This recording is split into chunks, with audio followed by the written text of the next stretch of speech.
And then the rest of the parameters are irrigation, soil, and water loss. So to go over those parameters, first we have to get soil data for the Northern High Plains, the region we were looking at. So we use the Web Soil Survey database to see like what the soil composition is. And there, the composition can have so many different types of soils and combinations of soils. So we basically made the decision to choose like the one with the highest percentage makeup because we thought it would be a good representation for what we're doing. So what we chose for Hartley County was Dallam Loamy Fine Sand with a 0 to 3% slope. So the extent of the county was about 12%. This was the largest percentage that we could find. The hydrologic group is B, and then we basically have like the soil layers. There are 4 different layers here. And then it also gives us the available water capacity, which is important to project irrigation demands. Okay, so then we have our crop irrigation soil parameters. Basically, the main thing is that for the carbon dioxide levels for each data range, we had a different ppm concentration for CO2. So we're 363 ranging all the way to 524, depending on what climate scenario we were modeling. Already went over the crop growing season. The irrigation system we used was just multiple sprinklers at about 75% efficiency. And then we already went over the rest of the information about the soil. Okay, so now we're going to go over basically the results that we found. So INFEWS gives you many different outputs, and we just chose the ones that we thought would be accurate reflection of what we did and most relevant to the study. So that's why we graphed the total gross rainfall and the crop evapotranspiration. So basically, the first 2 columns that you see, so the 1980 to 2010, that's just there to give us what the baseline conditions are so that we can compare the rest of the time series to that one. So as you can basically see, the gross rainfall is gradually increasing for the low emission scenario and the high emission scenario until you get to 2080. And then the high emission scenario shows that there's an extreme drop in the gross rainfall, which is not a good thing. And then crop evapotranspiration also is gradually increasing for both the low and the high end scenarios. And as you can see for the 2061 to 2080 projection, there's an extreme drop in the gross rainfall for the high emission scenario and an extreme increase in the crop evapotranspiration. So that's also not a good situation. So then the net irrigation requirements I would say it's kind of like a water budget. It takes all the demands and everything into account to see how much you're going to have to irrigate the crops. And once again, compared to like the baseline scenario, the net irrigation requirements are increasing for each time range and for either scenario. And especially by 2061 to 2080, there's a huge jump for the high emission scenario. And despite the fact that, if we go back here, despite the fact that rainfall was increasing, we're still seeing higher demands for net irrigation requirements because at the same time that rainfall is increasing, the evapotranspiration rates are also increasing. So there's not enough rainfall increase to keep up with the evapotranspiration rates, so we still have high irrigation requirements despite the rainfall patterns. So these are our primary findings, like overall, and then here is just a visualization of the monthly net irrigation requirements.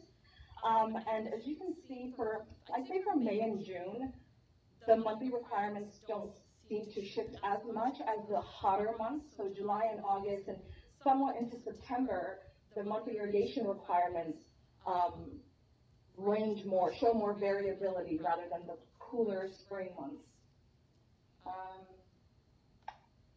So I guess the most important takeaways from our study is that there will be significant irrigation needs in the future. These models, they just show predictions. They do their best to predict what's going to happen, but it's obviously better to err on the side of caution because things can be way more variable than we actually put them out to be. So we're going to have irrigation needs because there is extreme variability in precipitation that we're seeing already. We're facing droughts already. Ogallala Aquifer is already being depleted.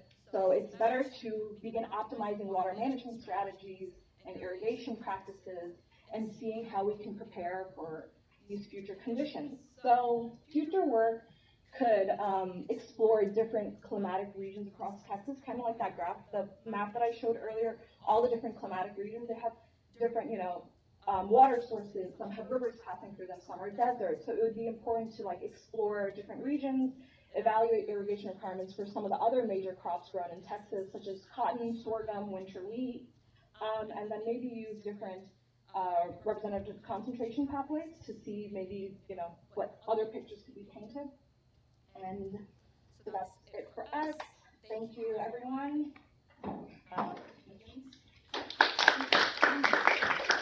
Question to Michaela and Mariam? Yes? So, will change. Mm-hmm. And I was wondering, what are the factors, like human actions, that causing this kind of change? It caught my interest, Climate change? Yes. And also, What are the actions that what? I mean, human actions. What are we doing to cause climate change? Are the factors that, play to push this climate change?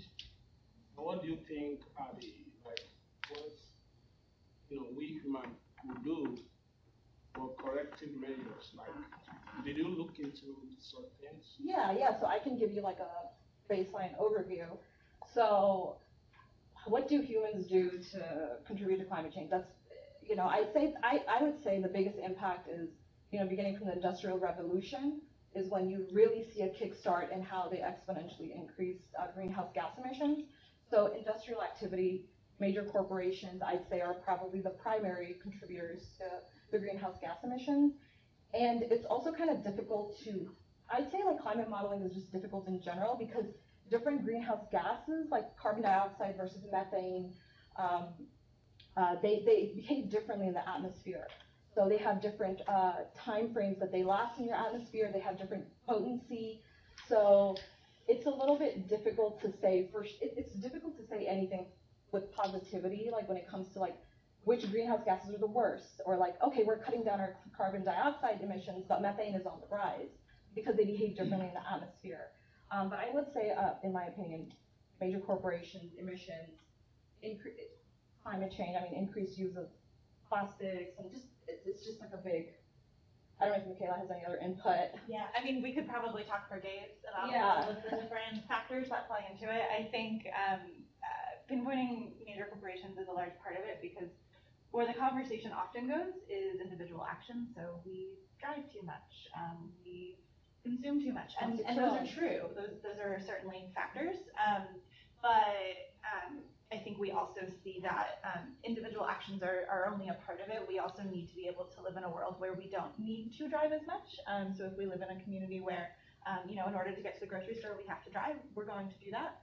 And so if you go a little higher level, designing communities where we can walk to the grocery store, where public transportation is reliable and safe and affordable, those are actions that kind of at a higher level can have a bigger impact.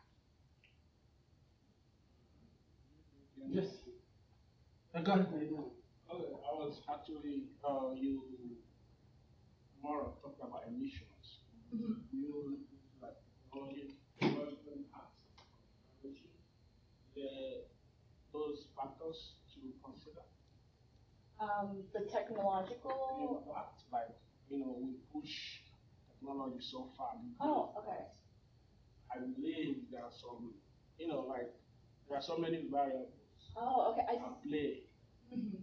Yeah, you're right. There are many multiple players or sources of climate change or contributors. So, another question, please. Okay. First, thank you for the presentation. I have two main questions. The first question is about the model. You took only one county. Yes. And you are looking for a temporal change of 20 Across that county. years interval.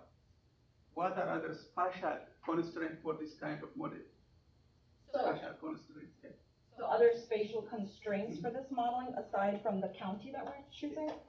So I think this, correct me if I'm wrong, Dr. Ferris, but this model is primarily focused on like local and regional localized counties. So you're saying like, what would it be if we modeled like wider spatial regions versus? You are looking the time, I don't know what kind of parameter you are looking, 20-year intervals. 20-year Yeah. intervals, yes. That's a temporal. Yes, yes. My question is, you want to apply for irrigation purpose, Mhm. yeah? That must be a spatial or local Yeah, so like area how is it constraint. transferable to other Yeah, regions? you only use also one county. Yes. So Oh, yeah. what are the potential spatial constraints? Yes, so you're correct. So I mean, like I said, so because we're only looking at this one county, which is primarily because of the time constraint that we had, we were planning on looking at 3 counties across 3 different climatic regions in Texas. So like more along the coast, more along central Texas, because they showed climate variability, so that our results would be more transferable across Texas. But because of time constraints, we focused on that one. But you're correct, like it's not transferable, let's say, to like more East Texas because there are more rivers and lakes, and Ogallala Aquifer doesn't stretch that far, so it wouldn't be as relevant. So we didn't look into that, but it would be. And maybe the second one is use also corn or maize as one of your model plants. Why Yes. corn? Because plants differ in terms of water use efficiency, they differ. Yes. Yeah. Yes, so yes. So we chose corn because it was one of the major, so we had we looked at four primary crops. So sorghum, winter wheat, corn, cotton, and we just made like an executive decision as which one we wanted to explore. Some of the papers we read looked at other crops, so we were like, let's examine this one because we hadn't read a paper on it over the ones that we looked at. So we just thought that, let's see if we see any differences for corn as opposed to sorghum, wheat, or something. Good job. Thank you. So, go to the next speakers. So, upload.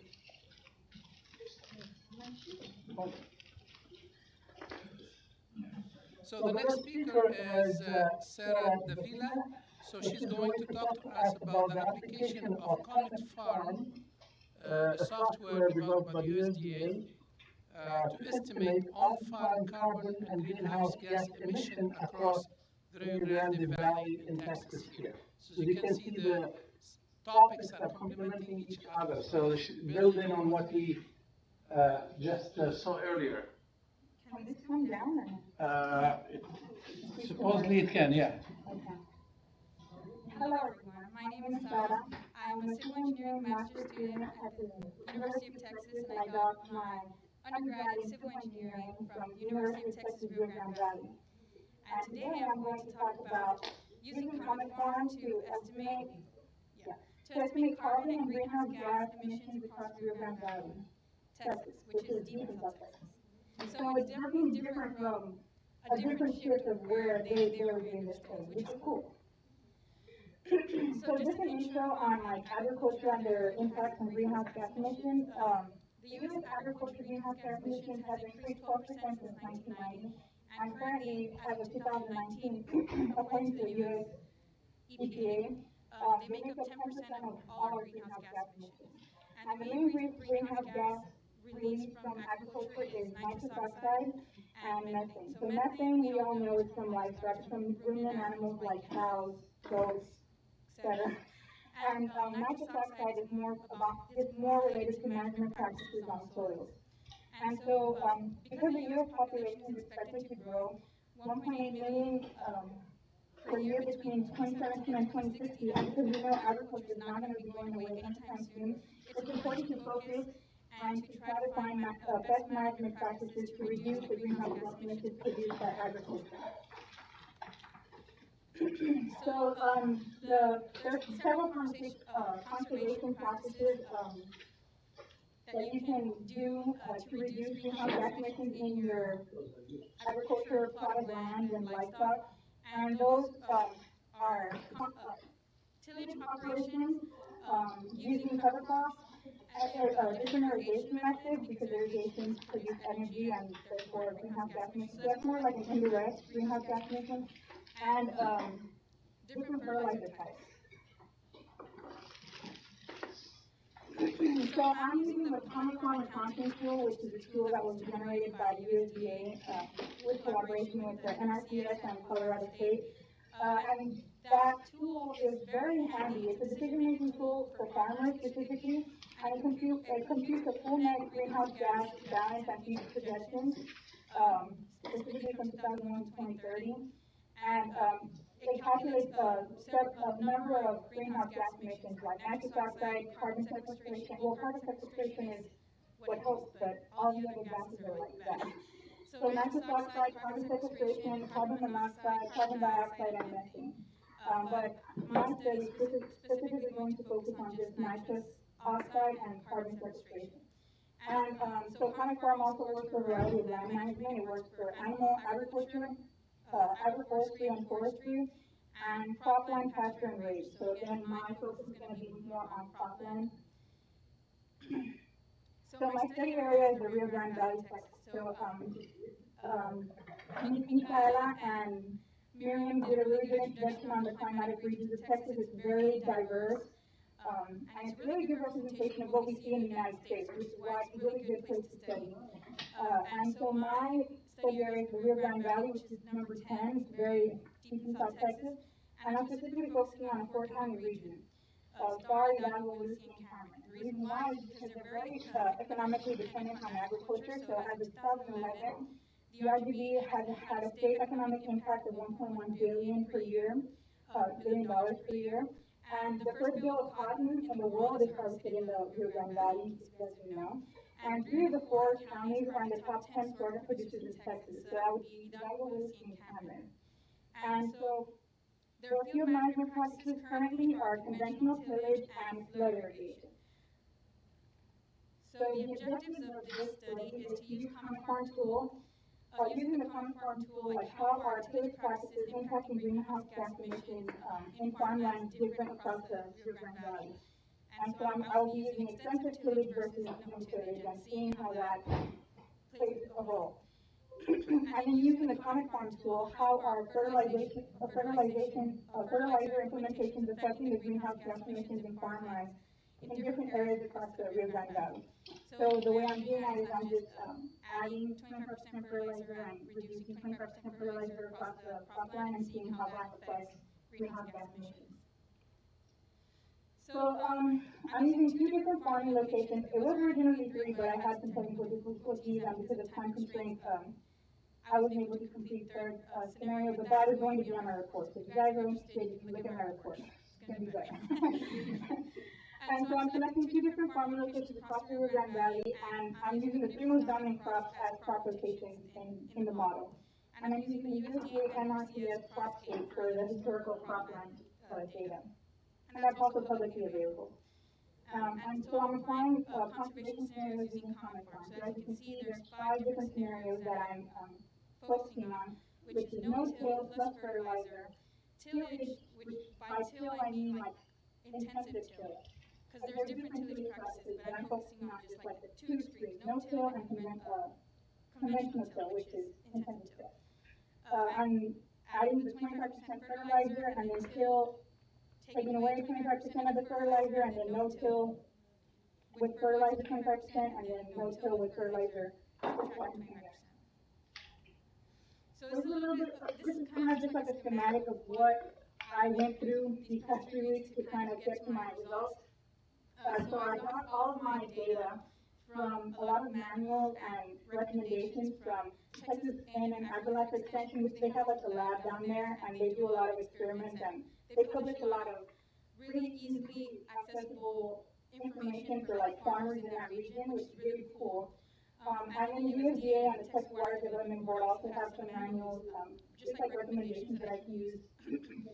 And so all of that, I was able to extract crop yields of the region, cropland history, fertilization recommendations, and irrigation requirements from the years 2000 to 2020, because that's an input that you need for Common Farm. And then Common Farm spits out all of these greenhouse gas emission calculations, but I'm specifically looking at, as I said before, N2O emission, which is nitrous oxide, and carbon sequestration. So this is a little bit more in depth of like exactly what was going on in my head while I was running this Common Farm tool. So I used 3 different crop types just because there were the 3 major crop types in the Rio Grande Valley, as you will see in the previous figures. and the fertilization requirements were obtained from Texas A&M. And so I was just, and then the date planting and the date harvesting were also from the manual that I was able to get. And then I used fallow as a crop rotation. So whenever we're not in season of corn, sorghum, and cotton, we're implementing fallow, which is just bare soil. They just till it and they don't put any seeds in it. It's just left as bare soil. And so the fertilization type that I used is ammonium nitrate, just because I saw in some literature that nitrogen is very important for fertilization. And the irrigation type, again, that we're using because we're in the Rio Grande Valley is the furrow or flood irrigation. And they use approximately 2.86 inches every 7 days. So that's an input that. And so this is just like figures of like corn, sorghum, and cotton in case you guys had never seen it before. And then this is an example of what furrow irrigation is. So my first case study is an area in Mercedes, Texas called Ross Co. I just assumed that 333 acres is like their flood line, so I'm pretending that I'm a Ross Co. farmer, and I just want to see how I'm impacting the greenhouse gas emissions.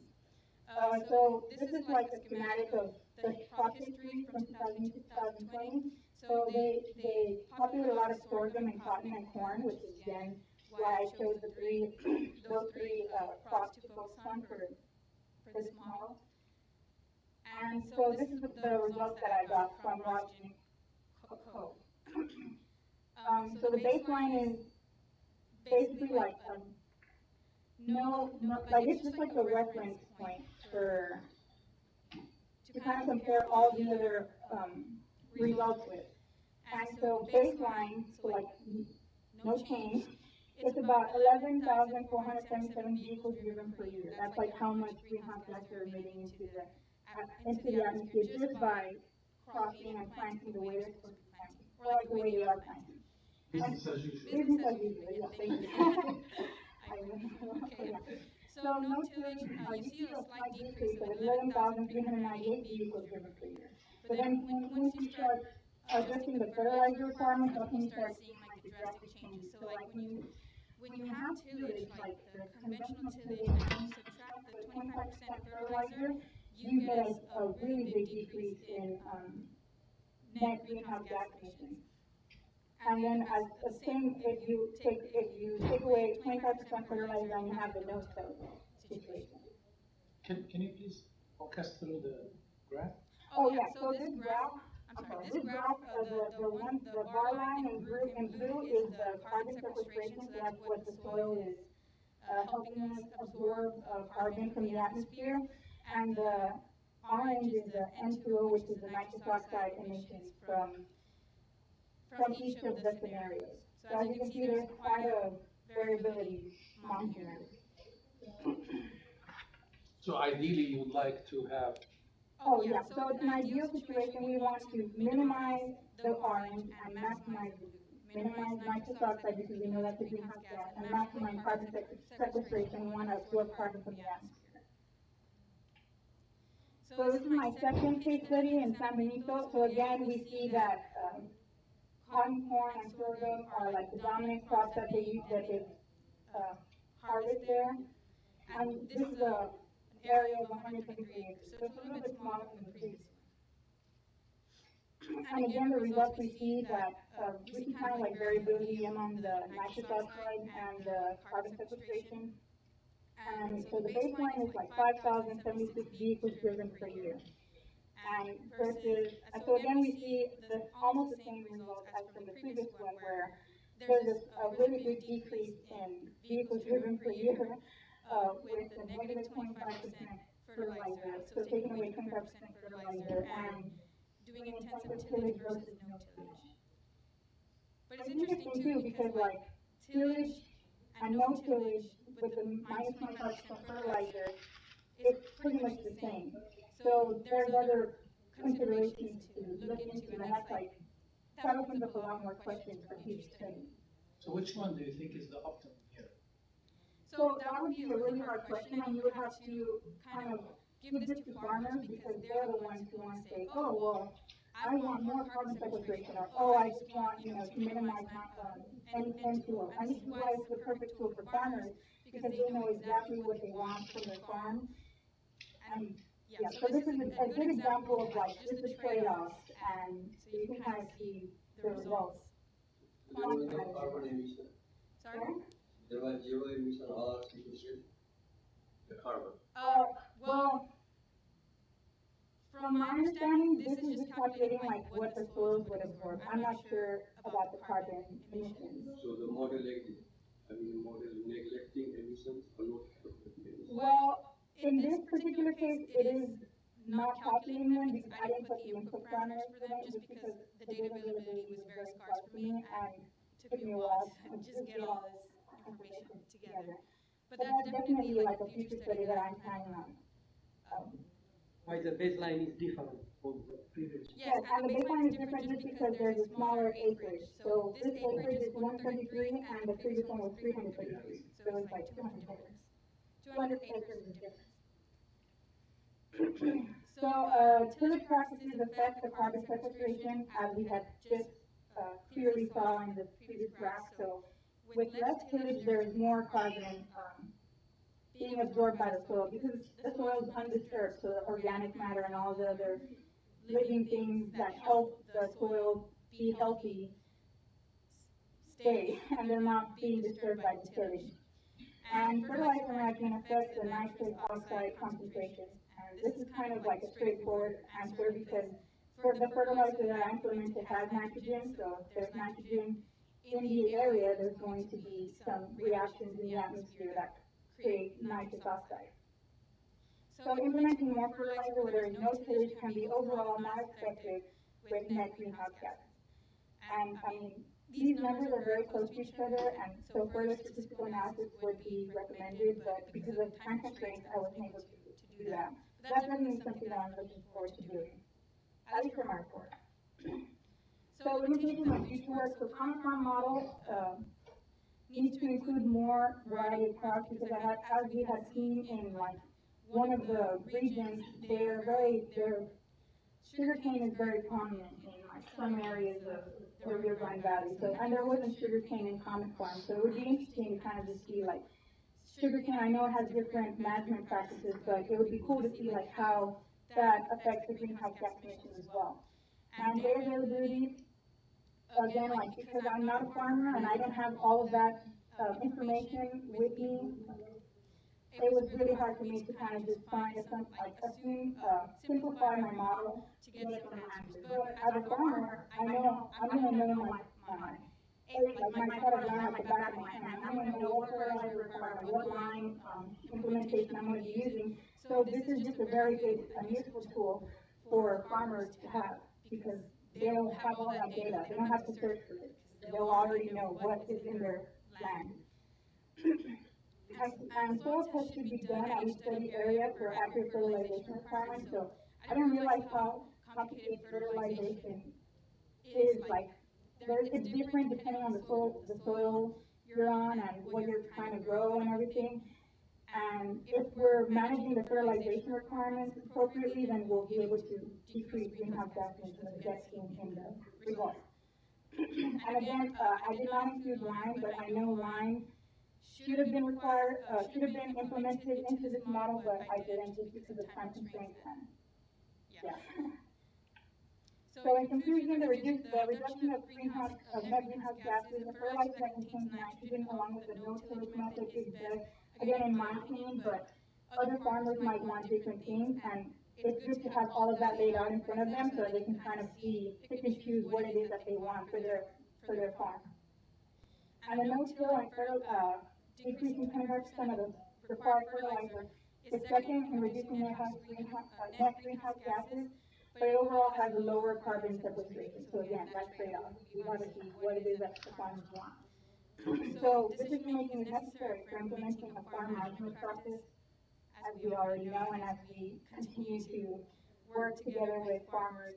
I think Common Farm is a great tool for farmers to be more conscious of how management practices impact the greenhouse gas and carbon sequestration. So just like farmers knowing about this tool is enough for them to kind of explore and see how they can manage their plots of land or their cropland appropriately. And then with that, I'd just like to acknowledge Dr. Word, Ms. Kloppenstein, and all the PVANU staff for helping me pursue my interest in the agriculture science. Thank you so much for your time. Any questions for Sarah? You may ask if there is. Oh, do you guys have any questions? Here from the Zoom people? yeah, Zoom people. Do you have any questions? Sure, I have one. Yes, sir. I was wondering, no-till, why don't people all do no-till? Is there a disadvantage to it? I don't understand what that is. Yeah, so according to some literature and from my understanding, the no-till is just like when you're not rotating your crop, like when you're not moving around your soil as much. And I guess the disadvantage is that they just produce less yield because, or it's just like harder to manage because there's cover crop and there's other things growing in your plot of land, and people just want to create yield. People just want to produce food in their land. Well, I might want to add a little bit, Charlie. That's an excellent question. No-till is a very common practice right now around the world. It has its own limitations, but it has also lots of positives.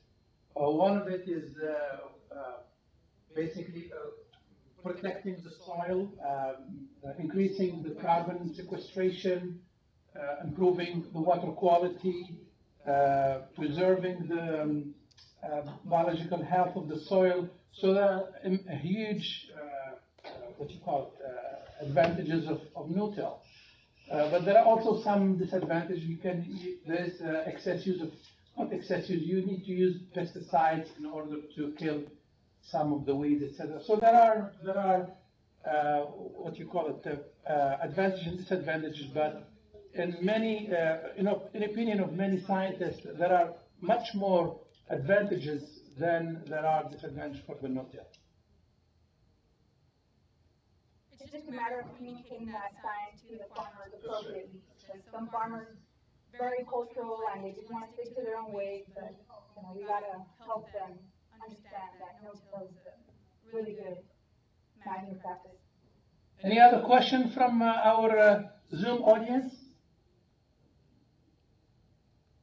If not, we'll go to the next. I have a question. Oh, I'm sorry. Because about this reducing fertilizer, 85% reduces emission. How about the yield? Yeah, that's a good question. I don't think Common Farm goes into depth of the yield. That's the yield is like an input parameter for Common Farm, so we can't really calculate what the yield would be. The yield difference would be with fertilizer. Because farmers, they will not produce fertilizer analysis. Yes. Yes, the yield is very dependent on farmers. That's a good question. Thank you very much, and let's go to the next speaker. And the next speaker would be speakers this time, Sophie and Kaylin. So they're going to be talking to us about the effect of organic amendment types and rates on sweet corn and Egyptian spinach seeds germination. So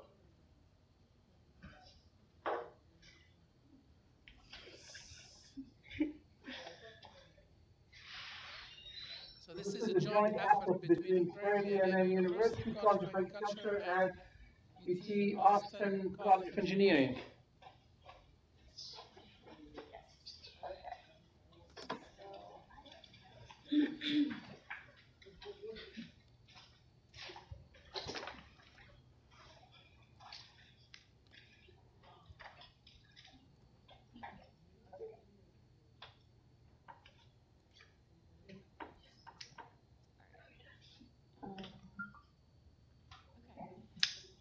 Hi everybody, so today we're going to be talking about our experiment investigating the effect of 3 different organic amendments on 2 different types of seeds and impact on seed germination. So the motivation behind this study was the switch from inorganic fertilizers to organic fertilizers. And this is part of people wanting to be more sustainable, wanting to reuse waste from different industries in farming. So the main difference between organic fertilizers and inorganic fertilizers is, well, a few things, but one, for organic fertilizers, the nutrients that you apply to the soil have to be broken down. Some of it has to be broken down by microorganisms, so it takes a little bit longer for organic amendments to increase plant growth. So there's a time aspect, and then they also vary in the amount of heavy metals, salts, and other micronutrients. Whereas synthetic fertilizers, they're made for the plant. They include what they want to include and don't include any elements that could be toxic. So some of these heavy metals and salts can affect the plant negatively and impact seed germination. So prolonged seed germination, cause them not to germinate, impact the growth of the plant. So our overall objective was to investigate two different types of seeds, sweet corn and Egyptian spinach, and the impact of organic amendment types, 3 different types, and 4 different rates. And we did that by measuring root and shoot growth from the seeds. The materials we used, so like I said, we included 3 different types of organic amendments: chicken manure, malorganite, and dairy manure. Malorganite is a product of wastewater treatment waste. So it's treated and then used for fertilizer. And then 2 different seeds, sweet corn and Egyptian spinach.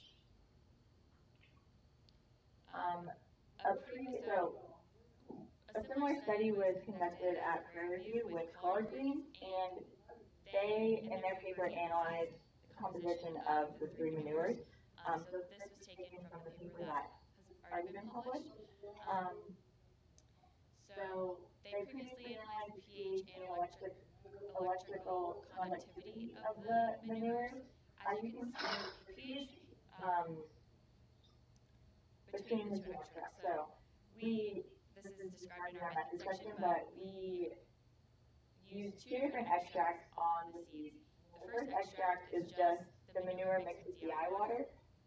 The second extract is after centrifuging and removing the supernatant of the first extract, we add more water and use that.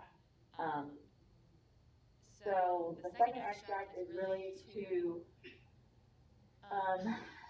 show the results if a farmer applies manure and irrigates right after. So it's more dilute, and you could rinse away some of the toxic metals or toxic elements that are in the manure. The pH remains basically the same between the 2 extracts. The electrical conductivity decreases a lot, so there's less salts. And they also did a more in-depth analysis of percentage reduction and increase for various elements between the first and the second extract. So for the most part, a lot of the elements, like we would expect, decrease in the second extraction because it's diluting.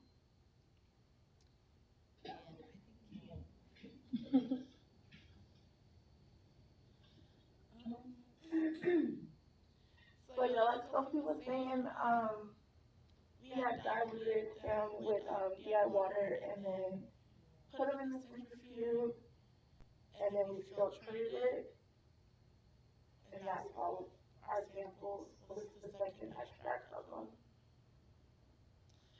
And so first we had to label 200 petri dishes. Only? Only.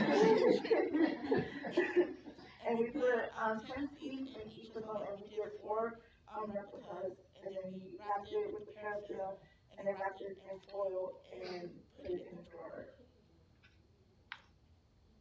And then this is us measuring them. We did it in millimeters. And you have to do the measure the shoot and the root. So this is just an examples of like basically what's shoots versus a root. You can use the mouse if you want. You can use the mouse. Oh, use the mouse. So this right here is the shoot, and then this will be your root. And then the spinach is kind of hard to tell. So let's see, right here, if you can see the bend, that will be the root, and then the rest will be the shoot. And then right here, you can only see that these only have the roots.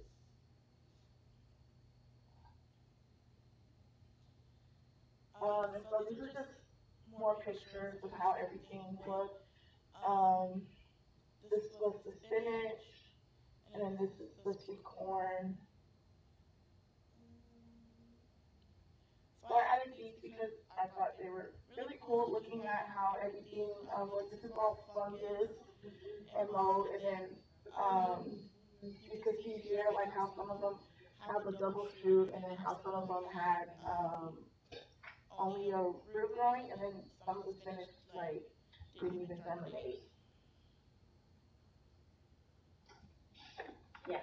So, like Caitlin said, a lot of the spinach didn't even germinate. So this is showing the percent germination. If the seed only had a root and not a shoot, we didn't count that as germination. So it had to have both. Because our spinach germination was very varied, and even the control, which is shown in the blue for both, the control only had 40% germination. So for the sake of the rest of this talk, we're only going to focus on sweet corn. As you can see, a lot of it was close to 100 or greater than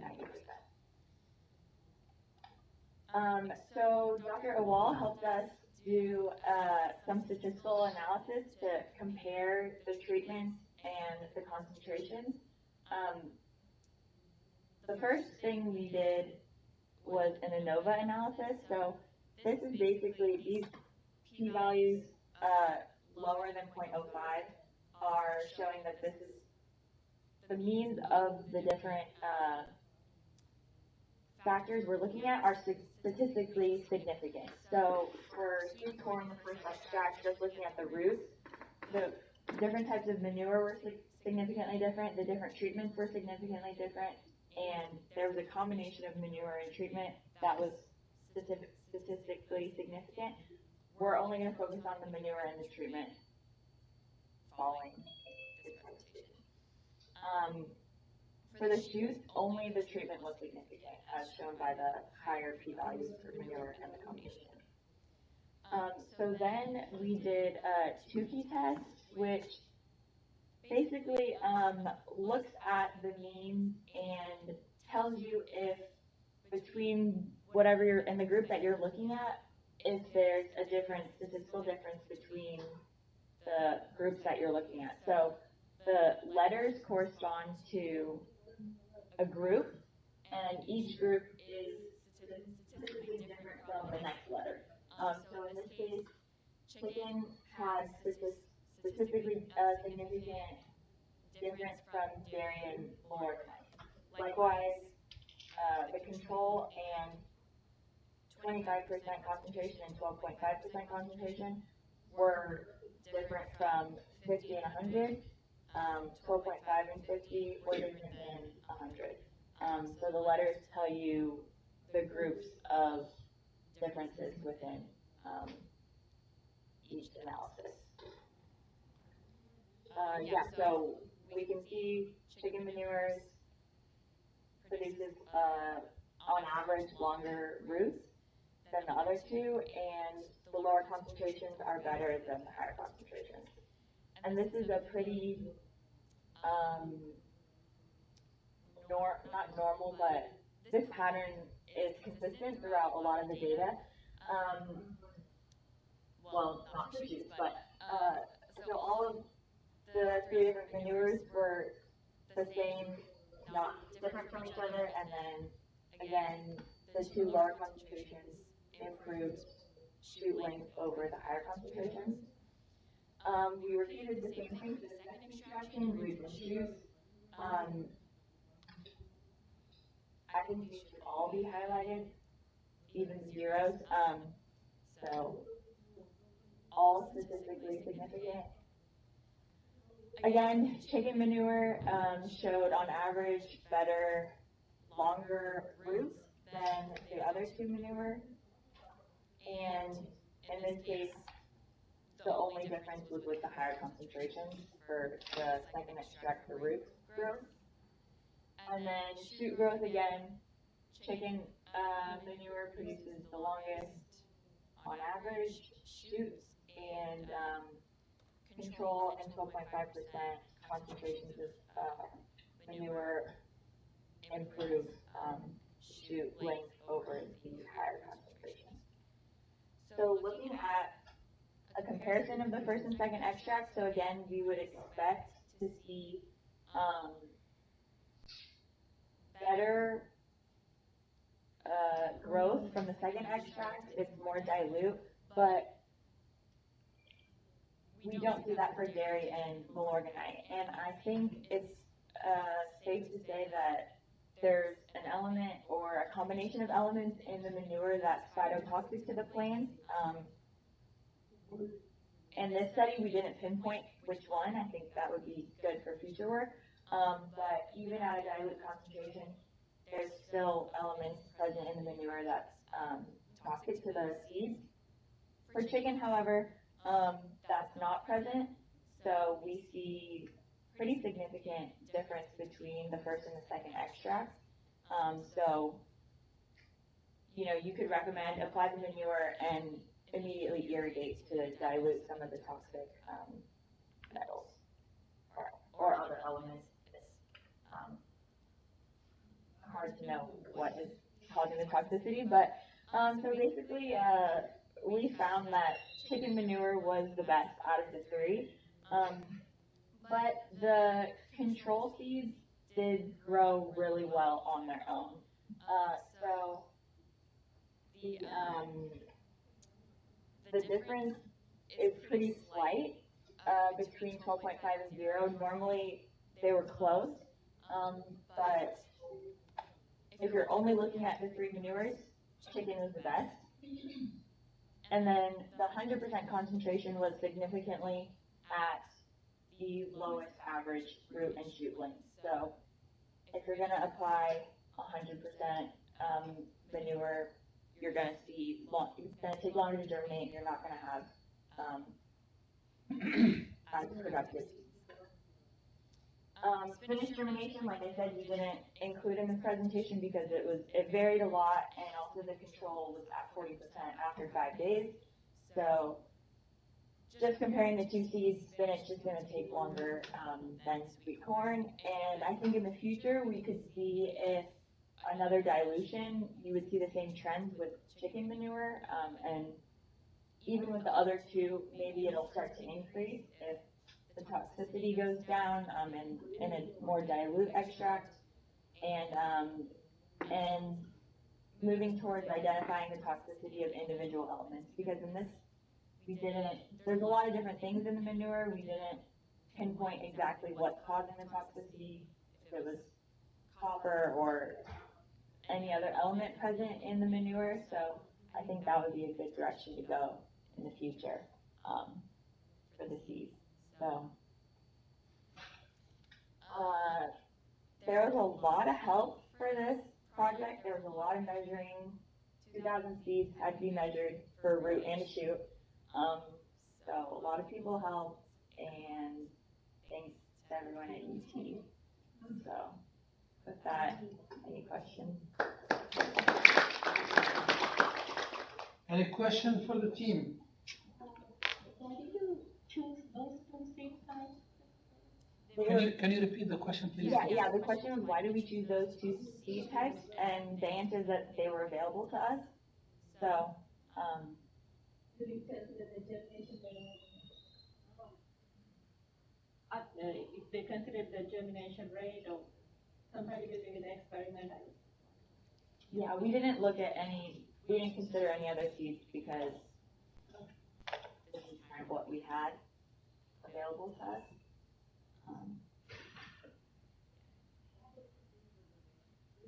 Any other questions for them? If you don't, I think they put us right back on time. So we're really 10:30 right now. We're back on schedule, right? So our next speakers are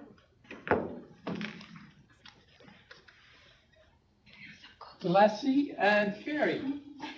And they are going to talk to us about the effect of climate on radiation and ground fluxes of different ecosystems. So with that, and again, this is another a joint effort between Prairie View and UT Austin.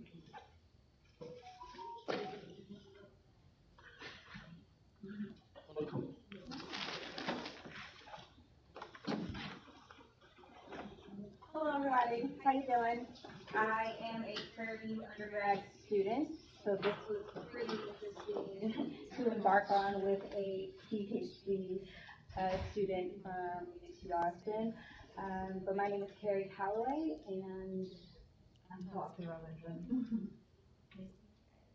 So we decided to understand the effects on climate through radiation, through ground flux, and the different ecosystems that play a part in, as we plotted different graphs across the United States. So understanding the overall balance in the total radiation of energy and receiving by the Earth from the Sun. It's pretty much Earth energy budget describes the balance between the radiant energy and the reaches of Earth from the Sun and the energy that flows from the Earth back out to space. The two major components that must be investigated to determine if the Earth energy budget is balanced is the incoming energy from the Sun and the outgoing infrared radiation from the Earth out to the atmosphere. Understanding where this energy goes and helps us understand natural processing taking place. What is energy? What is energy? What is energy? Energy. Ooh. It's a good question. What is it? Which Professor May was a big component of this. So if I'm going to ask anybody what is energy. Radiation, right? Form of energy. Solar radiation becomes light, and right. The radiation itself is energy. That's your talking. Yes. Thank you for that clarification, Dr. Ray. By the way, Dr. Ray is the mentor for this on this project for the team. So. Yes. The research objectives for this study is basically understanding how the net solar radiation that's incoming, as well as the ground flux radiation, how different ecosystems and climates are impacted because of probably because of their geographical location, their climate, ecosystems, as well as the characteristics of the regions. And why this is important is because the solar radiation and the energy balance impacts the biosphere as well as water and carbon cycles, which therefore inform other climate processes. And it is very important to understand this information as well as, especially for net radiation and ground flux radiation, these are input parameters to understanding different water cycle attributes such as evapotranspiration. So having a better understanding of what trends these values have in different ecosystems and climates can help for better input data for future predicting climate models, and thus trying to understand trends in these systems have an advantage. So how are these energy fluxes measured? These energy fluxes are usually measured using an eddy covariance tower shown here. This is a picture taken by Dr. Ray of the PDAMU eddy covariance tower measurement. And the basic principle is that this tower measures the air velocities and different eddies formed by by the turbulence of air past a single moment at a period of time. And this difference of air molecules moving past the sensor allows for calculations using covariance of different fluxes such as water vapor, greenhouse gases, as well as solar radiation and temperatures. And basically, data from eddy covariance towers are able to log data over certain periods of time. So many of these data are logged on a half an hour basis over many years. And a collection of eddy covariance measures have been collected and publicly uploaded in an AmeriFlux database, which we'll talk about. Yeah, so we use the AmeriFlex database, which is a website that provided this information, a majority of our information that we pulled from. And it pretty much, she pulled the data and input it into a program that allowed us to understand, again, the ground flux and the temperature and how that affects within each other. So pretty much the website that was used is out of University of Berkeley, provided by Bias, if I'm not mistaken. But we used the time periods between 2016 and 2020, pulling that data that was available. We had some issues, of course, but we got through it.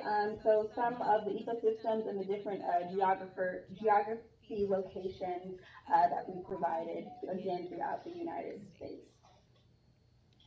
So we found that, as I mentioned, we ran into some issues.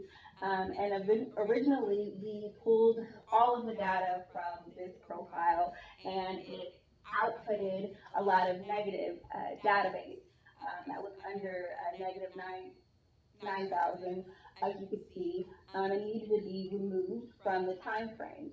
So she spent a lot of time actually going back into the Python profile and removing the data.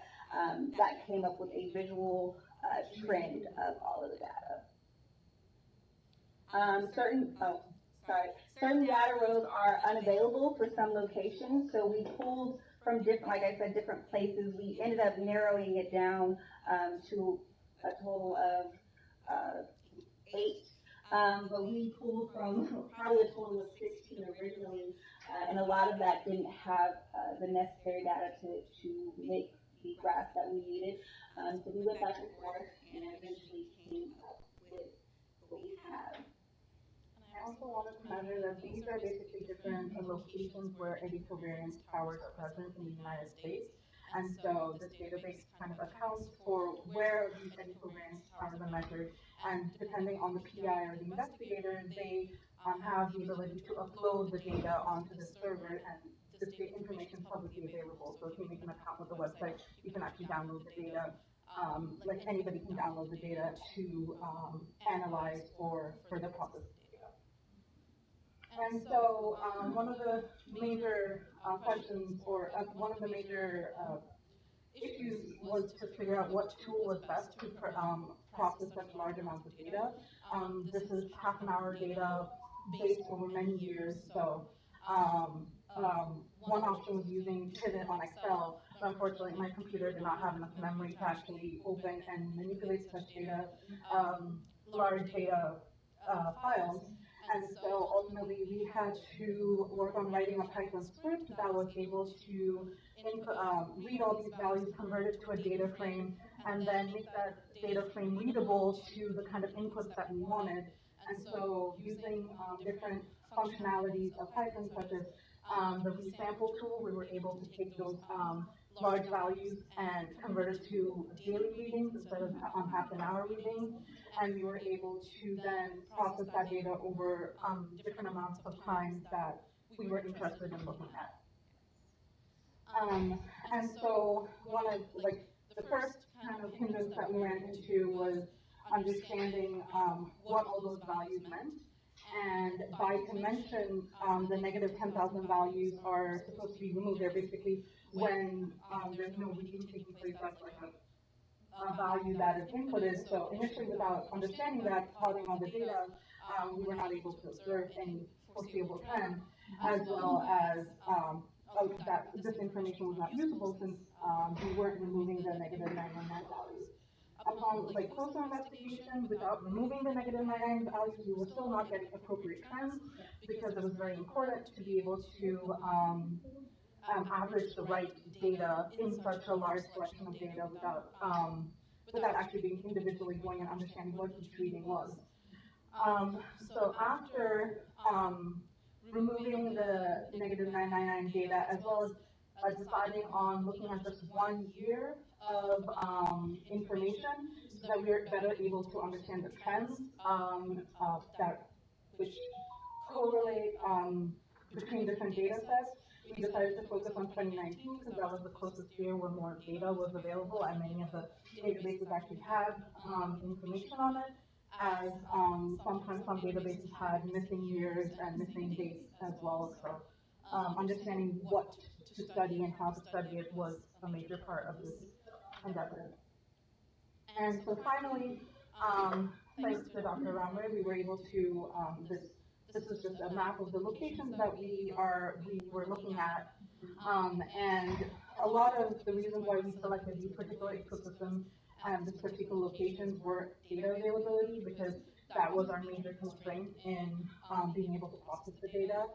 And so Sherry will talk more about the different ecosystems that we selected. Yes, so one of the ecosystems that we selected is a woody savanna. One area is Santa Rita Mesquite, which is in Tucson, Arizona. This area is more warm wintered, and a large area is flat unforested grassland. This area also is not known for necessarily growing. So as I go through these, I'm going to be allowing you to understand the canopy covers within these regions and the percentage rate of them. So in Santa Rita, there was a 30 to 60% canopy cover between the forest land. This pretty much just means throughout the year what is covered on the land, or what actually grows, as well as in the next market in the woody savanna, which is Tucson Ranch, which is in Nevada, located in Nevada. This area is classified as woodland, or private. It is privately owned, and the majority that grows here is dominated by blue oak trees. Over 40% of vegetation of the blue oak tree is grown here, as well as pine trees. It also has up to 30 to 60% of the canopy cover rate between, and it is more of a Mediterranean atmosphere with mild to dry and very hot summers. So the next one is going to be open shrubland. So these two are open shrublands, which one is located in New Mexico and the other one is located in Utah. The canopy cover within New Mexico is up to 10 to 60%. It's more of a desert feel. It's very cold winter time. There's not much that grows here, but woody vegetation and shrubs, tall shrubs and short shrubs. The vegetation in Utah are lands and woody vegetation. That canopy covers, again, up to 10 to 60%. Foliage and evergreens. The climate there is more warm summers, and significantly precipitation is all season. So it has a very high precipitation rate between all of the different seasons year round. So the next one with ecosystem is going to be, I might be pronouncing this wrong, so forgive me, Deciduous broadleaf, I'm just going to say broadleaf forest. So broadleaf forest, one location is in Boston, Massachusetts. Easy one is evergreen. Evergreen, that's the best way to put it. So the evergreen area One location is in Boston, Massachusetts, which is it's the Elon Landley Experimental Farm. They have warm summers and also have high precipitation all season round. I found that they're covered up to 60%, and their lands are dominated more by woody vegetation.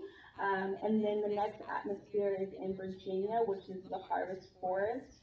And they are a more humid area with very hot summers and also dominated with land with woody vegetation to actually cover 60%.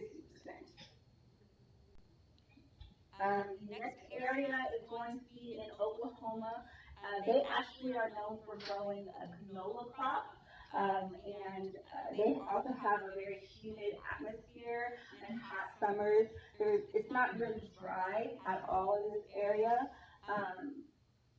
And they didn't really give a percentage, but this particular area is one of the largest, one of the largest atmospheric observations. So that's something to notate. So they do cover a lot of land that they observe in Oklahoma. And it's up to 160 acres of cattle and pasture land in that area as well. And the next area is actually California. In California, next to the Delta River, the Blue Island Alpha area, which is a cropland that is more of a Mediterranean feel with mild, dry, and hot summers. So the next area is in North Carolina, which is the Alligator River. Majority of what's growing here is corn and soybeans, and they have a lot of wildlife that resides in this area as well. It's very humid, and they have hot summers, not really a dry season there. It's close to the waterland there in North Carolina, and the next area is actually in California, and they're known to growing corn. This is also a Mediterranean area. As you can tell, what I would like to eventually study or understand is I'm seeing that they're growing a lot of corn in the Mediterranean areas, and in a lot of the humid areas they're growing a lot, they're growing also a lot of corn. So just understanding the different atmospheres and areas and how they're growing and how what we're studying affects the growth and vegetation there. So these are basically the results. One thing is that a lot of these are preliminary understandings by plotting different variables that we had, as well as, so none of the observations are something that I have statistical backing with. Currently these are just observational inferences to understand basically what's happening or what's probably happening with the data. So in the period of 2019 to 2020, this is the woody savanna region that Carrie had talked about. And we can definitely notice that in regions with that the net radiation tracks with temperature, which makes sense because the radiation would be impacted by temperature, but as well as an observational inference is that the humidity varies the net radiation that is ultimately received, and this is probably due to the energy balance that's present because a lot of the heat ends up going into latent heat or sensible heat, which is why when there's a greater fluctuation in humidity, there's a greater fluctuation in the net radiation as well, net radiation and ground flux radiation.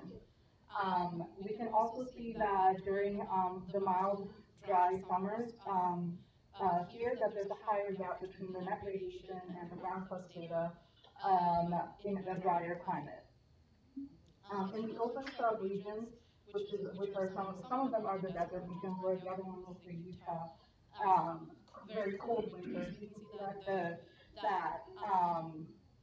this shows a similar trend with the similar temperature trends, but at the same time we can see that the ground flux values as well as the radiated heat values are they're closely tracking, which is probably a function of the crop cover that's present within in such low density shrubbery area. In croplands, we can see that uh, areas with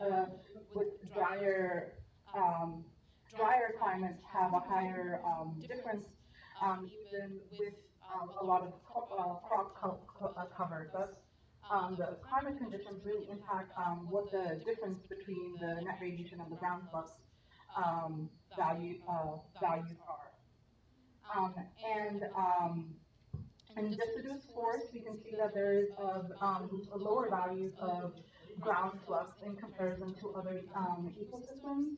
And this is a significant reason for this could be the canopy cover, which is limiting the amount of net radiation that actually reaches to the ground to be able to absorb the heat present in the ground. As well as in wetlands, we can definitely see a very much lower trend of ground flux radiation. And this is because in wetlands, a majority of the land is covered by water, and thus there is not enough, there's not as much ground flux heat that is being absorbed to the ground. And thus, radiation and ground flux are inputs to understanding evapotranspiration, and thus understanding which ecosystems and what climate models can have the ground flux as a negligible term, which is very often an assumption that's used. It's important to see that in some ecosystems we cannot neglect the ground flux values, and thus understanding ecosystems and climates really there is an advantage to understanding this difference. And this is just an overall comparison of different ecosystems and what the tracking net radiation values are. We can see that in the specific regions that we have selected, the woody savannas as well as the open shrublands have a higher net radiation present. These are probably due to the locations as well as the temperatures that are often present in those regions are. As well as for ground flux, we can see that the croplands have very high ground flux, and thus it's not a term that we can neglect in various climate models, and it's important to understand and measure the ground flux in cropland ecosystems as well as but whereas we can see that there's lower values in other ecosystems, and thus this gives us a more ideal picture that all of these trends are kind of tracking over the years. So this also shows us that just understanding year by year also has a benefit because we are seeing similar trends over the past few years. And basically a summary of kind of the work and understanding is that with big data and so much information available, we can do a lot of different studies. And one of the very major takeaways is that trying to select what to study, what the research question is, to understand these large data sets is very important. And while there's a million things we can do with all the different parameters that were put in the database, we selected a few that might be interesting to investigate. And thus, there's a lot of potential in using different locations, using different ecosystems, using basically other different variables, trying to track and correlate statistically what weather conditions or climate conditions impact these ecosystems. And so definitely there's a lot of potential in this kind of analysis and study. And just trying to hit on a few future potential studies is using other weather parameters, using ANOVA analysis to see if any of these relations are statistically significant, using other regions and broader time periods to be able to create an actual trend so that we can use it in future models and kind of have a definite trend values that we can use for ground flux and net radiation data for future models. And these are potentials of what can be accomplished by such powerful measurements and public databases, which is very exciting. So I would like to thank everyone who helped us, and especially PDA and me for hosting us. being able to do this project, and Dr. Ron Ray for providing insights and guidance throughout the process. And also thanks to UT INFEWS team for letting us come here and be part of all of this. So definitely thanks. Thank you. For the sake of time, I mean, if you have a question, we can leave it after Kate's and Jaden's presentation. So, which is gives us to the last section of the program, which will be talking about two topics: the fourth provision amendment patent rights on leaf, chlorophyll, and NDVI measurements. So another joint effort between Prairie View College of Agriculture and UT College of Engineering. And Jana and Kate will be talking to us.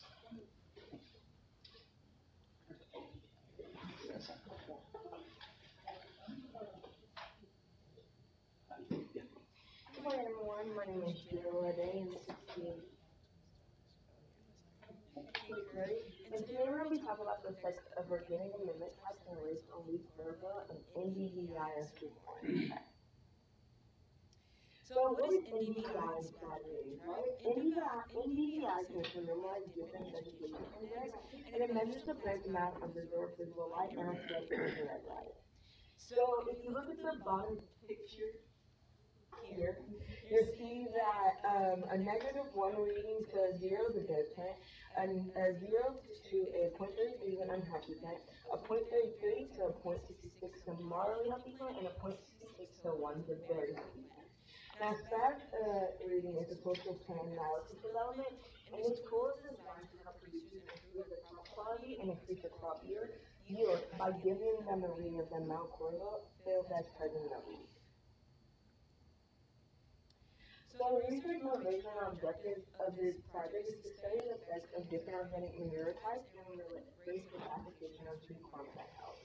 So we use this by monitoring soil plant health monitored using NDVI and SABRE measurements. The little data that is available for organic manure in Texas helps farmers better manage their crop and minimize excessive loss that will impair water quality. And the objective is to compare NDVI and stat readings between manure types and amendment rates, and assess the relationship between NDVI and stat readings. So we saw this earlier in a different project, but I just want to go a little bit more in depth on this one. So the green plots are the chicken manure, and the blue plots are the dairy manure. And so for the zeros is the control, and the 1, 2, and 3, the 1 being half of the treatment rate, and the 2 being the actual treatment rate, and 3 being the double treatment rate. And the yellow ones, the W's, are the plots about irrigation and manure.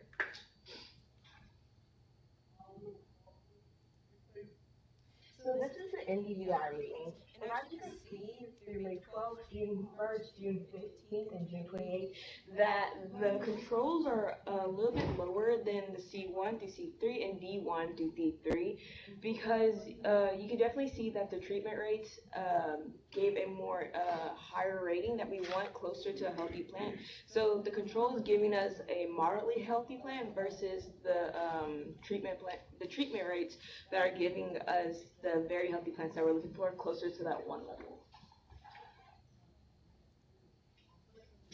Okay. And SPAD readings follow.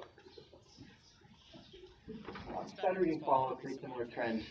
As it would be expected, SPAD meter reading measures the absorbance of chlorophyll, so it's still a light-based measurement. You kind of expect them to be the same.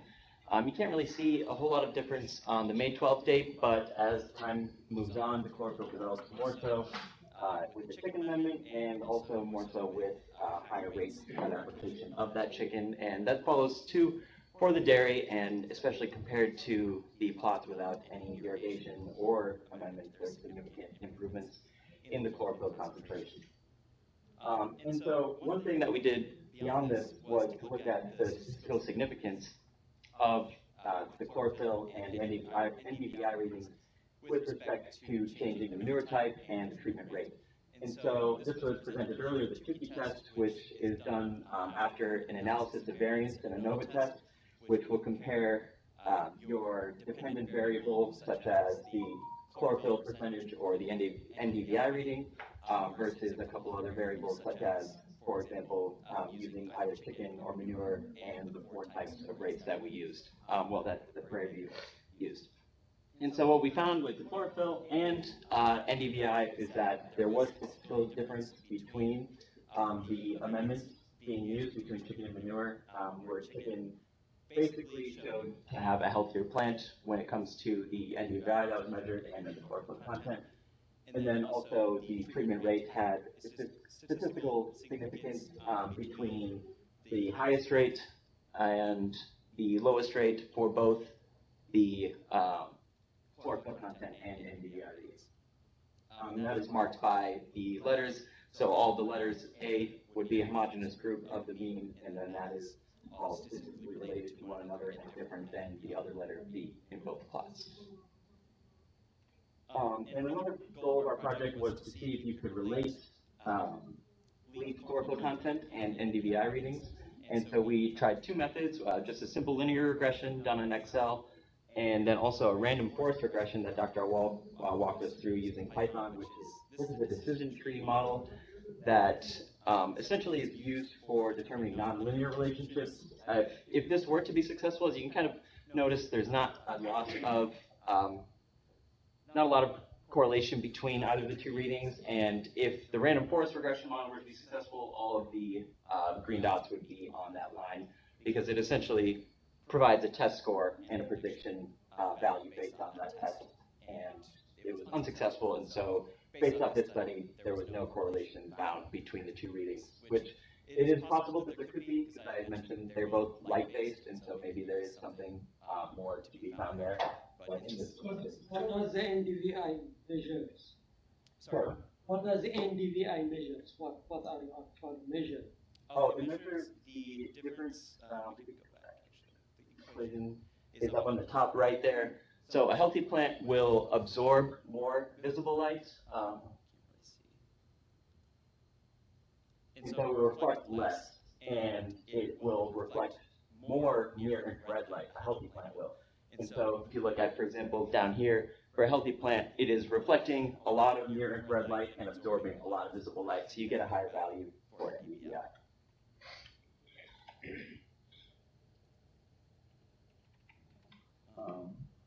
And so, no correlation was found between the 2. And so some conclusions from this work that we conducted was that NDVI and SPAD readings are not significantly related to one another, that manure type and rate do have an impact on NDVI and SPAD readings, implying their effect on overall plant health. However, so did the repetitions. If you remember the plot, every plot was done in triplicate, and each repetition also had, according to the Tukey test, a separate homogeneous value for their mean. And so that is showing that there's a lot of variability just between the spatials. And so there's some future work to be done of comparing this type of data with perhaps other soil and plant health parameters to try to understand these relationships. And thank you, especially to the TVA and staff, Dr. Wall, Hassan, Dr. Pito, and Dr. Ferris. Thank you. For the sake of time, I would like to move to the next presentation. By the way, there is a correlation between, but it's not at the level that you want. We would like to move to the last presentation by Kate. So,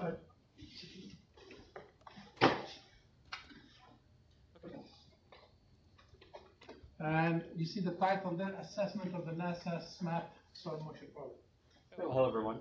I'm Kate, sir. We'll be talking about NASA's SMAP Soil Moisture Prize. Okay, hello. So SMAP stands for Soil Moisture Active Passive. This was a satellite launched by NASA in January of 2015, and it measures the soil moisture content in the top 5 centimeters of the entire Earth's surface. It does this by an active measurement, which is a radar that emits wavelength at 1.2 gigahertz down to the Earth and monitors the signal that is received back. And then it also does it passively by just monitoring with the radiometer the passive wavelengths being emitted from the Earth's surface. And using these two values, it's able to calculate a surface soil moisture content. So potential applications of this product are numerous. Knowing the global soil moisture content and trends could allow you to better monitoring of droughts, better predictions of floods,